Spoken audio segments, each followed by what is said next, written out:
What's going on, people? We are Tottenham TV, back for another Tottenham update, and the clock ticks down to the January transfer window. The rumour mill is in overdrive, and let's get straight into it, starting with the January transfer plans. A bit of conflicting reports here from Ali Gold and Fabrizio Romano.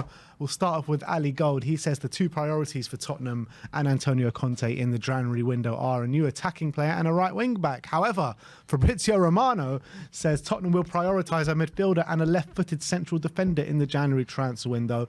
Paulo O'Keefe says that they've got about 30 million plus sales apparently, but could do loans with options to buy, with which obviously doesn't eat into that £30 million. I mean, where do we start with this then? So, what should we do? so wait, maybe they're all right. Maybe our priorities are all four, and we're going to get all four for 30 million. All four for 30 million, yeah. Yeah, exactly. I mean, I really hope. I guess who am I hoping? I don't know who I hope's right, because I just hope they're both wrong. We need a centre back and a right wing back, don't we? Those should be our two priorities in essence. Obviously, I love another forward and an attacking midfielder. And I also think they're very important, but right wing back and the centre back should right now be our highest priority, because our defence is leaking goals for fun, and we're not. Well, let's be honest.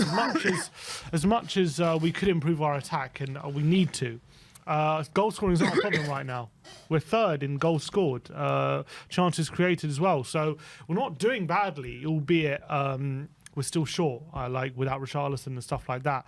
So I think our defence really needs shaping up. Who do I believe out of those two, Ali Gold or Romano? I believe Ali Gold, because he has closer ties to Spurs. I think he gets information closer to Tottenham than Romano. I think Romano is more likely to guess. Yeah, the thing is with Romano, he's not the best with Spurs news, is he? And I think when you're unless it's confirmed. Yeah, and when you're looking at journalists to really look at for Spurs news, you're going to go to Ali Gold first, aren't you? So he gets things usually like it's like the club line kind of thing, but indirectly, and so I believe a right wing back and a midfielder is probably what is going to be. But interesting, when he says midfielder, does he mean a forward who can also play a midfield, or is it purely or is it defensive midfielder? Or no, he said forward, didn't he? No, Ali Gold's saying forward and right back. Romano is saying midfielder and left-footed centre back. Okay, I wonder if a forward target also means like someone who could go attack midfield as well. We'll talk about that next, because we've actually got some names to put to the targets from Ali Gold. Right, so let's talk about the forward targets. And Ali Gold says Tottenham's forward targets in January include Tete, Harvey Barnes, Ismaila Sarr, Wilfried Zaha and Ruslan Malinovsky. Tete is an interesting one, 22 years of age, plays for Shakhtar, but on loan at Lyon at the moment and having a fairly good season. His contract runs out in about a year's time at the end of the January transfer window next year, because he plays in Ukraine. Harvey Barnes, I don't think we're going to get Harvey Barnes. I think it's just too much money for a player that is a good player but not a great player, if you know what I mean. Ismaila Sarr is one that interests me. Wilfried Zaha is one that interests me, especially as his contract's running down. And Malinovsky's there as well, who's been there since last transfer window. Is Tete predominantly on the right or the left? I think he's predominantly on the left, but he can play across both. It's interesting. I would rather someone who's predominantly from the right than on the left. Obviously, versatility helps. I know Zaha is predominantly on the left. Barnes is predominantly on the left. Ismaila Sarr can play right or left, but he's predominantly on the right, I would say. And Malinovsky is predominantly a midfielder who comes off the right. No, sorry, he's a right. Tete's more of a right-sided player. So Tete's the one I know the least amount. I've heard he's having a good time at the moment at Lyon, but I don't know too much about him. I haven't seen much of him play. Zaha, I've been a massive fan on for so long. I really like Wilfried Zaha. I think he's a star in the making. I think he's wasted so many. No, waste is harsh, but I think he's spent so many years at Palace. Well, I really believe if he was in a team of where he's been at Palace, where there's been so much pressure on him every game, especially playing under Hodgson, playing in very defensive systems. He's pretty much a lot of the time they give the ball to him with 2 or 3 men on him, and he's asked to pretty much come up with something out of nothing. On his own, yeah. And he has for like decent amount. He's got like decent stats for the amount of burden. And also, what's interesting is now that he's got Eze and Olise with him, his numbers are getting better as well. So for me, that shows me that with better players. he would get better numbers and be more efficient player, and he's more mature. The sad reality is he's 29 now, coming on 30. He'll be 30 in February. So has the boat sailed with him a bit? I still think he's good. I don't know how long he's going to be good for. That's the question mark. So reservations on him, and he's on big wages at Palace. He'll want a pay increase there. He's going to want at least probably 3 or 4 year deal. That makes it unviable. But he can play off the left or up front, and that could be, as in for a short term thing, it could be a good deal. Malinovsky we've spoken a lot about. I think he's a good midfielder. Don't think he's anything special, but I think he improves our options. And there was Ismaila Sarr, who had a decent World Cup with Senegal. I like Ismaila Sarr. Yeah, and I think plays off the right. He's young. He's good at taking people on, so quick, lightning quick. Question marks over his final ball and things like that, but that's been improving. He's got a decent finish on him. And maybe could improve as well under Antonio Conte. Question mark is, would he work in our system with 3-4-3 in those tight spaces when he's quite central? I don't know if he's as nimble as someone like Barnes or Zaha. I feel like he needs a bit more space than those two. Could he do a wing back role, Zas, as maybe He's too much of a forward player to be a wing back, in my opinion.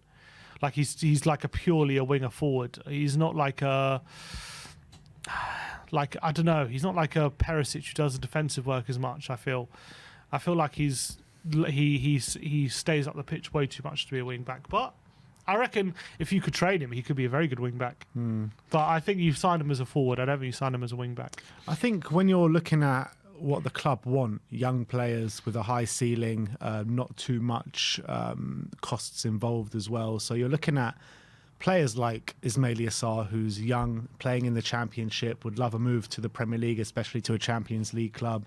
You're looking at Tete as well, 22 years of age, contract running down, got a high ceiling to him. I mean, Harvey Barnes, for me, I mean, his age and profile, he's already 25, Harvey Barnes. I mean, when I look at him, I still think he's like 21, 22, you know. I think the money that Harvey Barnes is going to cost as well, I just don't think that's a viable option for us. But Zaha as well, the age he's at, I don't think that's a viable option with which what we're trying to go for. So out of these options, I'm kind of torn between Tete and Ismaila Sarr out of all five. I think I'm torn between Barnes and Sarr. I mean, I don't know much about Tete, but I think Barnes is quality. I think he's had some injury problems, but in the last 18 months, I think he's been really, really good for Leicester. I've been really impressed. And how much is he actually going to cost? That's the problem. It's going to be a lot of money. He's going to cost a lot of money. Like you're looking at 40, 50, 60 million. Yeah, that's the only reason I'm saying it's not a viable option for us. I think in terms of quality, the best player on that list for me is Zaha. I just think he's the best player on the list. But in terms of who I think, if we're most out of the list, who are we most likely to sign? I would probably say Sarr. Yeah, exactly. But let's talk about right wing back options now. Again, from Ali Gold, we've got some names in terms of the targets, and he said Vanderson, Dumfries, Malo Gusto, and Pedro Porro, all of interest for Tottenham Hotspur. Romano talking about Pedro Porro today. He says that Tottenham are not currently in negotiations with Sporting for Pedro Porro. It's on Tottenham to sign Porro. If they activate the clause, there's nothing Sporting can do. If not, there's no even discussion to be had. I mean, from those options, Dumfries and Porro are obviously they are starting for Champions League teams. They've got playing experience in terms of playing consistently at the highest level.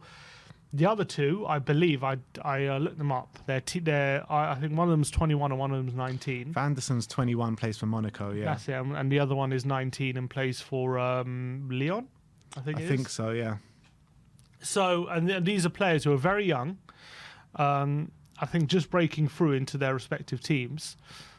Didn't we just sign Jed Spence? You know what I mean? I don't understand. Like why? I understand Dumfries or Porro, someone more experienced, but why would you go sign these players if Conte's not willing to give Spence a go? Doesn't make sense to me. Yeah. So you might. So unless you're thinking beyond Conte, I would go for Porro or Dumfries. Probably Porro though. Just get the deal done for Porro, man. Come on, like that release clause that you're gonna have, like. You if he has one good season or one good half a season, that his value like shoots up dramatically, And we've seen what good quality he has. We've seen him play against us. We've seen him in the Champions League. Just get the deal done. I mean, I've had enough of this like pussyfooting around for all these players every single time, every single transfer window. It's the same story, same kind of story, and we end up losing them. Exactly. Just get the deal done. Pedro Porro is the right man for me. Just so, yeah, I agree. I think he's the one that makes most sense right now. I'm just saying the other two, like, what's the point of signing him if Conte's not going to play him because he won't? Yeah, unless we're planning for a new manager. But let's talk about Emerson Royale now. Paulo, Keith, Ali Gold, Rudy Galletti all chiming in on the Emerson Royale situation. And Paulo Keith says the feeling appears to be that Emerson Royale's days are numbered at Tottenham. Ali Gold says Tottenham understood to be willing to consider offers that arrive at Emerson Royale and are more likely to consider offers for Emerson than Matt Doherty. And Rudy Galletti says that Emerson Royale is on his way out at Tottenham Hotspur. Spurs will consider loan offers with an option to buy. Yeah, and I'm hoping that's true. I think Emerson has become increasingly frustrating, and I think he's frustrating Conte as well. I think even though he picks him a lot, I think he's picked him out of no choice, out of default. Doherty has been up to it. Spence he doesn't trust right now to perform at that level, so he feels like he's had no choice. I would argue we've pretty much wasted 6 months where we could have bedded in Spence, but hey ho, we didn't. That's a mark against Conte in my opinion. But Emerson Royale, I think we have to shift him because he doesn't fit the system. Every time we go attack down the right hand side, it breaks down when it gets to Emerson. We know that opposition teams see him as a weakness going forward. They leave him space because they know that he even given time and space, he's unlikely to find a teammate.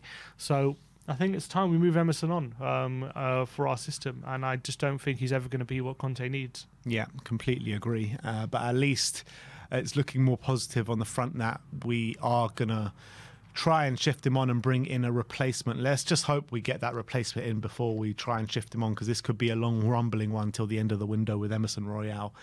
But moving on to Joe Rodon now, as Ali Gold says that Rodon could return from loan at Rennes for a new move if all parties agree in the weeks ahead, if the Wales international situation does not improve. So a lot of things going wrong with Rodon at Rennes at the moment, and it looks like he will be coming back with a view to sending him somewhere else. Yeah, it's a shame because he was playing quite a bit early on, but seems to have gone a bit wrong for Joe Rodon, a talented young centre-back, but can't seem to get his career back on track at the moment for one reason or another. But I don't think he comes back with a view of him playing any football for Spurs. So, again, best move him on. Yeah, I'm just trying to see when his contract runs out, because how long has he been here for now? He signed in 2020, so this is I think he must have signed at least a 4-year deal. And yeah, so a couple of years left, if that. So we'll have to see what happens with Joe Rodon. Let's talk about some more potential incomings, as Ali Gold is talking about Martin Terrier of Rennes. And he says, Rennes forward Martin Terrier, who can play across the front three, is a player of interest to Tottenham, having netted 11 goals in 20 matches in the French League this season. In French League and Europa League this season. Yeah, and it was one I remember we were looking at him last summer, and he had quite a good season last season. That was really a breakout season for him. No question marks, I guess, whether he could carry it on. He seems to be doing that this season for Rennes, and his versatility would help. He'd be a very good forward option as well. He was one who I called for us to sign in the summer. And I think he would help boost the numbers. But again, predominantly plays off the left, but can play central. And he has played occasionally on the right. But he definitely plays more on the left. Good player. And I think could be available for a decent price. And he's a decent age. Yeah, you know, talking about players that are playing off the left, I mean, we do need someone in that position as well, especially with the form of Heung-min Son. We don't really have anyone else that can come in place of him, who's injured for the next 3-4 weeks. But even though Richarlison, I prefer him through the middle, as like, I think we need an option for Harry Kane and someone else, Heung-min Son and someone else, and Kulusevski and someone else. And that someone else can't cover both positions. We need...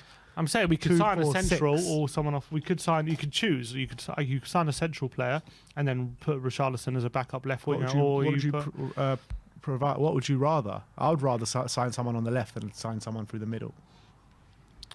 I would rather... What would I rather? I'd rather sign some off the left as well. Yeah. Well... No, I think I would sign someone off the middle. Because we need a good alternative to Kane. I don't know if Richarlison is that, in my opinion. I think that for me, Richarlison plays better through the middle than he does from the left. So I would like to stick Richarlison in where he's most favoured, and that would be in the middle. I think he plays better off the left. Really? Yeah. Well, that's an interesting one. We'll see what you guys think out there. But me personally, I'd prefer to sign 2 players where they can fight with Son and fight with Kulusevski, and then have Richarlison there in the middle. But having said that, even if we do sign someone off the left and off the right, like, it doesn't mean Richarlison will never play off the left. Of course, you know what I mean? Yeah, true. So that's what I would prefer.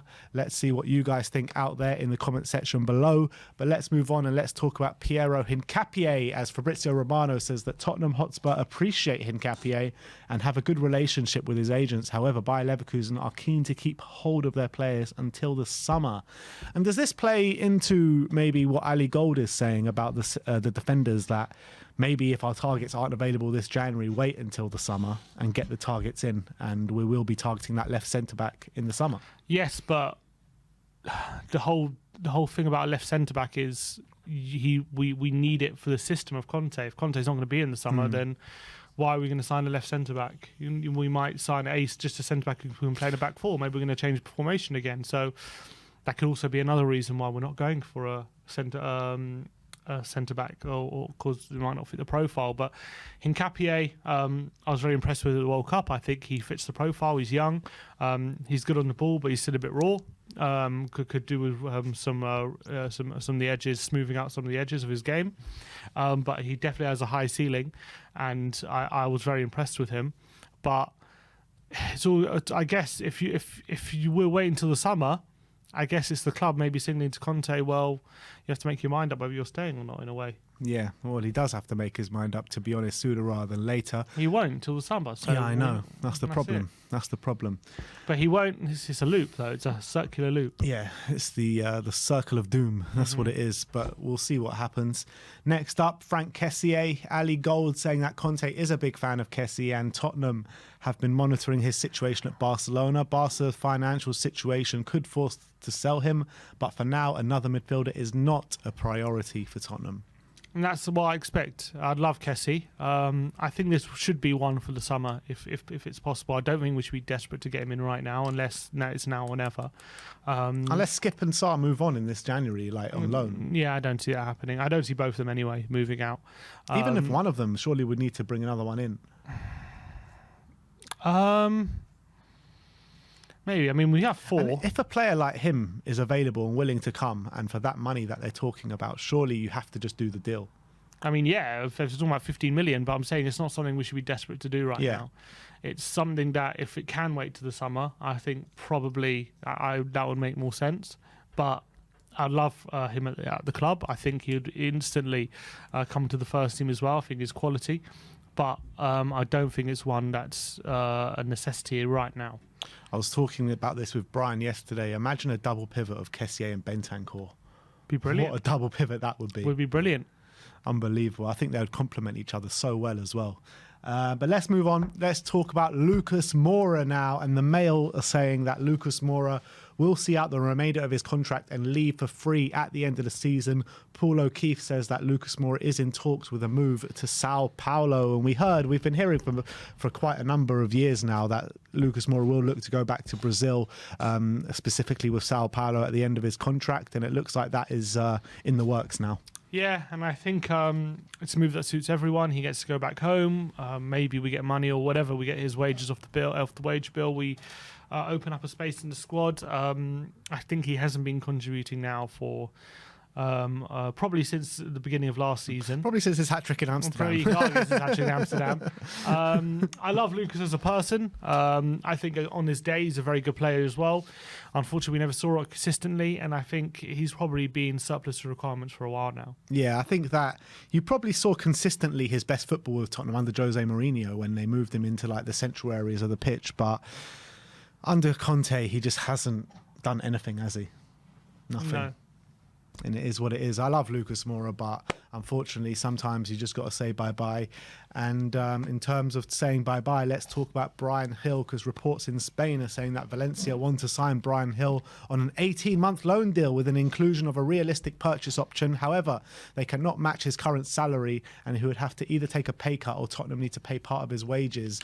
And we found out yesterday that he's on 80 grand a week. Yeah, which now everything a lot more makes sense about why maybe we're struggling to shift him. 80 grand a week. I can't believe Paratici signed that off. It's a mad wage packet. I can't believe he let Paratici sign that off. Considering, like, this is based off one season at Elche or Eibar, was it? Eibar, yeah. Near the bottom of La Liga, where, look, he did well under the circumstances, but he didn't exactly set the world alight from what I saw. I mean, he did really well. He stood out in a struggling relegated La Liga team, and he got 4 goals and 3 assists for a 20-year-old, which is no doubt about it. It's impressive, but I don't think you sign off on that kind of deal just on the back of that. I think you need a bit more evidence. And if you do sign him, you put him on like an up-and-coming wage, not a player that's going to be playing week in, week out, 80 grand a week. It's nuts. He's on more than like Bentancur.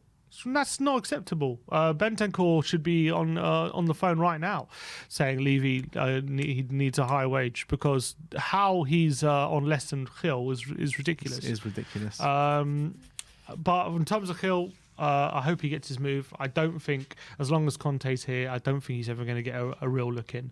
And I think it's just better for everyone. Agreed. Last but not least, Romain Mundle. Fabrizio Romano is reporting that Tottenham are now in talks to extend the talented 2003-born winger Romain Mundle's contract. Understand a new deal has already been offered, and a host of Bundesliga's clubs, including Eintracht Frankfurt and Cologne, remain interested in Mundle, but Spurs want him to stay. Yeah, I mean, Bundesliga definitely seems a place where young English players are getting a lot of opportunity at the moment. So it wouldn't surprise me if he's looking over there and thinking, if I stay at Spurs, am I ever going to get an opportunity? If I go to, if he's 2003, how old would that make him? 19. Yeah. Bellingham's 19 right now. And look at him. Yeah. He's starting for England because he made that move to the Bundesliga. So... if I'm Mundle, I wouldn't be surprised if he's looking at that and thinking, I could be starting to establish myself right now rather than being in the Tottenham pipeline. But he looked pretty good from what I saw in the. It was only a short spell, but he looked good against. I think it was Motherwell in a friendly. He came on for a bit and he played quite well, and he looked like he's got something about him. Clearly, with the interest he's getting, he probably does. But Tottenham need to do better with giving youngsters a bit more opportunity and allowing our youth system to thrive a bit more. Because right now, it's it should be difficult to break the first team, but I don't think we handle our youth to the best of their ability, in my opinion. And we've got to be very careful because we can have a lot of good young players slipping through the cracks. Yeah, absolutely. And I would like to see us sign Mundle up and then maybe even send him out on loan to Bundesliga for a year or two. See how he develops, because we've seen it work before for other clubs and other players, so why not for him? But I guess that is our Tottenham update for today. Let me know in the comment section below if you have any thoughts regarding any of the news stories we brought to you today. Like, subscribe and comment, and as always, come on you Spurs.